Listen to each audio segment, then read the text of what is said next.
आप सबको मेरा प्रणाम साहब बंदगी। मैं उमेश कबीर, कबीर चौरा मठ मूल गादी से आप सबके साथ जुड़ रहा हूं कबीर साहब की साखियों की श्रृंखला में। पिछले कुछ भाग में हम सब ने कबीर साहब पे कुछ बातों पे चर्चा की। आज कबीर साहब की एक बहुत ही महत्वपूर्ण साखी जो हम सब के जीवन के लिए बहुत आवश्यक है, बहुत महत्वपूर्ण है, उसे लेकर मैं आप सबके साथ चर्चा करूंगा। कबीर साहब की साखी है, गुरु कुम्हार शिष्य कुंभ है, गढ़ी गढ़ी काटे खोट। गुरु कुम्हार शिष्य कुंभ है, गढ़ी गढ़ी काटे खोट। अंतर हाथ सहार दे, बाहर मारे चोट। गुरु की तुलना कुम्हार से की गई है। मुझे लगता है आप सब ने या हम सब ने अपने जीवन में कुम्हार को ज़रूर देखा है। कुम्हार बहुत ही प्यारे प्यारे बर्तन बनाता है और कई बार ये कहा जाता है कि हम सब मनुष्य भी उस कुम्हार के द्वारा बनाए गए हैं और उसने बड़े ही प्यार से हम सबको बनाया हुआ है। ठीक इसी तरह से एक कबीर साहब एक मेटाफर यूज़ करते हैं और कहते हैं कि गुरु किसकी तरह है? कुम्हार की तरह है। कभी आप देखें, कुम्हार मिट्टी जो है वो कहीं से खोद कर लाता है, कहीं से ले आता है, कई बार तालाब से लाता है, फिर उस पर मेहनत करता है।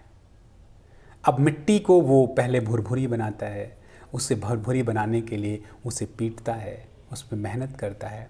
फिर उसके पास एक छलनी होती है जिसकी मदद से उसे छानता है और बड़े बड़े कंकड़ बाहर निकाल देता है। और जो भुरभुरी मिट्टी होती है उसे वो एक करके फिर उसमें पानी डालकर उसे क्या करता है, उसे खूब रौंदता है, खूब मिलाता है और ये देखता है कि उसमें कोई कंकड़ पत्थर ना रह जाए। और फिर वो क्या करता है, उसके बाद उस मिट्टी के लौंदे बनाता है, वो बड़े बड़े लौंदे बनाता है और फिर क्या करता है, वो चाक पर रख करके उसकी मदद से चाक चला करके फिर वो बर्तन बनाता है। अब देखें, ये पूरी की पूरी जो प्रक्रिया है, क्या ये हमारे जीवन में नहीं है? हम सब जो मिट्टी के बर्तन हैं, हम सब में कितनी खोट है, तमाम तरह की खोट है इस जीवन में। हम लालच से भरे पड़े हैं, मद से भरे पड़े हैं, अहंकार से भरे पड़े हैं और यही चीज़ें हैं जिनकी वजह से हम स्वयं से मुलाकात नहीं कर पाते। स्वयं की इस मुलाकात करने की यात्रा में एक गुरु जो होता है वो कुम्हार की भूमिका में आता है।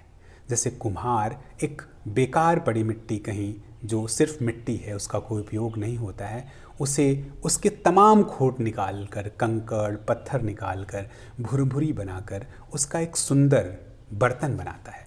ठीक इसी तरह से क्या गुरु हमारे जीवन में ऐसा नहीं करता? हम सब लौंदे की तरह बेकार पड़े हुए हैं। हम सब के जीवन का अर्थ जब हमें समझ नहीं आता है तो एक गुरु के रूप में एक सत्ता आती है जो हम सब की मदद करती है और हमें क्या करती है, हमारे अंदर जो खोट है उनको निकालती है, उनको ख़त्म करती है। अगर हम बहुत काम से परेशान हैं उसे ख़त्म करती है, अगर हम बहुत क्रोध से परेशान हैं उसे ख़त्म करती है, हमें हमारे स्वरूप तक ले आती है। इसीलिए कबीर साहब कहते हैं कि गुरु कैसा है? कुम्हार की तरह है, जो गढ़ी गढ़ी एक एक खोट, एक एक बुराइयाँ, एक एक कमियाँ हमारे जीवन से निकालता है, धीरे धीरे निकालता है।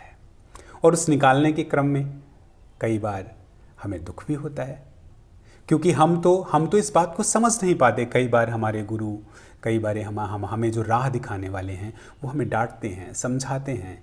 कई बार तो हम सब ने बचपन में मार भी खाई है, क्योंकि हमारे जो गुरु रहे हैं वो अलग अलग तरह से हमें शिक्षा दिए हैं और उनमें कई बार हम सबको इन सारी चीज़ों से होकर गुजरना पड़ा। उन समय हम लोगों को बड़ा क्रोध आता था। अगर हम शिक्षा गुरु की बात करें तो शिक्षा गुरु कई बार, अगर आपने कोई चैप्टर नहीं प्रिपेयर किया, कोई लेसन नहीं प्रिपेयर किया, तो हम सबको मार पड़ती थी, बड़ा दुख होता था। कई बार मन में बड़ी पीड़ा होती थी, गुरु को लेकर के तमाम तरह की बातें आती थी मन में बचपने में। लेकिन फिर भी गुरु ने कभी छोड़ा नहीं। ऐसा नहीं कि वो समझता नहीं था, उसने हमें तरासा, हमें शिक्षित बनाया। ठीक इसी तरह से जब आध्यात्म के जीवन में हम सब आते हैं तो इस आध्यात्मिक जीवन में भी तमाम ऐसे खोट हमारे जीवन में हैं जो हमारी आत्मा पर, हमारा जो अल्टीमेट हैं, जो हम वास्तव में हैं, उस पे तमाम काई लगी हुई है, तमाम खोट ने उसे ढक रखा है। गुरु उसे हटाता है, गढ़ी गढ़ी एक एक करके काटता है, हटाता है और फिर हमें हमारे स्वरूप तक ले आता है। अंतर हाथ सहार दे, इसके क्रम में कई बार शायद आप सब खुद भी रूबरू हुए होंगे ऐसे तमाम पलों से, ऐसे तमाम मोमेंट्स आपके लाइफ में आए होंगे जब हम गिर रहे हों तो गुरु क्या करता है, अंदर से एक हाथ लगा देता है। जैसे कुम्हार क्या करता है, घड़े को बाहर से तो पीटता है लेकिन अंदर से एक हाथ का सहारा दे के रखता है कि वो कहीं टूट ना जाए। वो जो आकार दे रहा है अगर वो सिर्फ बाहर से मारे तो कच्ची मिट्टी जो है वो टूट सकती है, लेकिन गुरु अंदर से वो हाथ लगा करके और फिर बाहर से चोट मारता है और फिर उसकी मदद से वो एक खूबसूरत घड़ा बनाता है। ठीक इसी तरह से हमारे जीवन में भी जो गुरु हैं वो कई बार हमें डांटते हैं, फटकारते हैं, प्रेम करते हैं और फिर हमें वास्तविक स्वरूप में ले आते हैं, जिसकी वजह से हम क्या कर पाते हैं, हम अपने वास्तविक स्वरूप से मिल पाते हैं। हमारा जो वास्तविक स्वरूप है उससे हम मिल पाते हैं, परिचित हो पाते हैं और हमारी जो यात्रा है उसे सकुशल पूरी कर पाते हैं। इसीलिए शायद कबीर साहब गुरु को कुम्हार कहते हैं, गुरु कुम्हार और शिष्य को कुंभ कहते हैं, घड़ा कहते हैं। जैसे घड़ा तमाम तरह की परीक्षाओं से पास होकर, तमाम दर्द सहकर एक खूबसूरत घड़ा बनता है और फिर वो क्या करता है, शीतल जल देता है।